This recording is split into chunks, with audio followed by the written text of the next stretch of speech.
2013 in Novi, Michigan. It's crazy. It's Saturday. It is so crowded. I think it's more than last year, and I didn't think that was possible. But the good news is we've got some celebrity interviews that we're going to share with you, and they're great.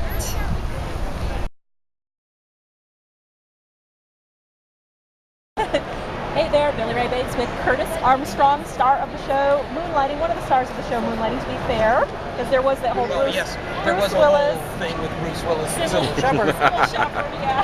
who most people remember.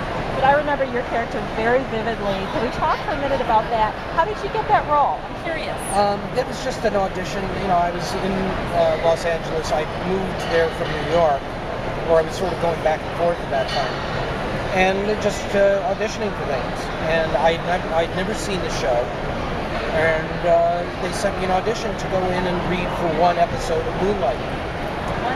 One episode. So I went in and I read for it, and I think I was given the part the same day, but then I discovered that it was actually probably going to recur.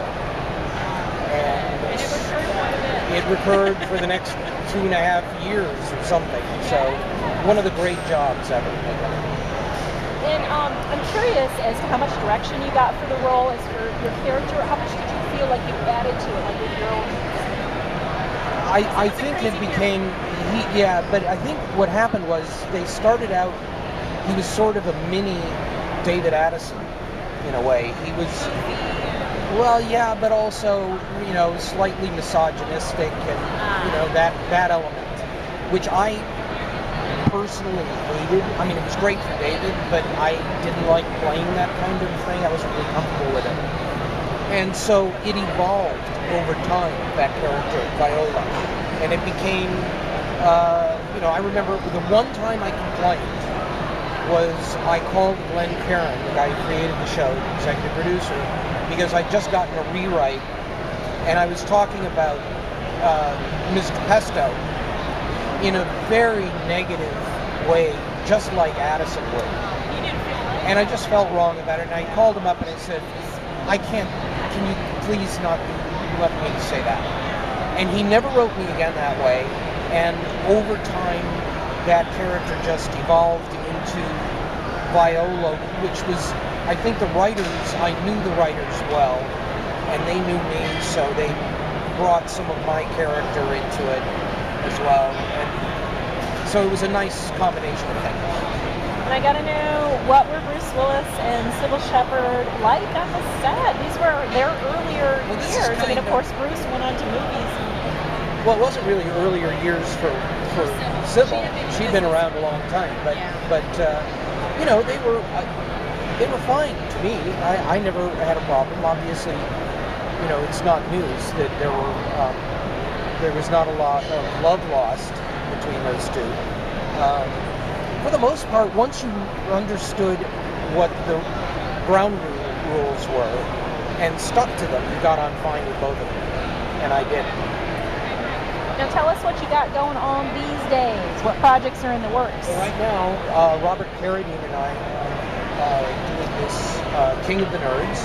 We're going into our second season. It's a reality competition show based on our show Revenge of the Nerds. Yes, okay. And we had one season on TBS. It was very successful. We're going into our second. And then in addition to that, I've joined the cast of the CW show Supernatural, and I'm playing Metatron, the scribe of God, on that, which has been fun. I'm also going to, it appears, recur on the New Girl.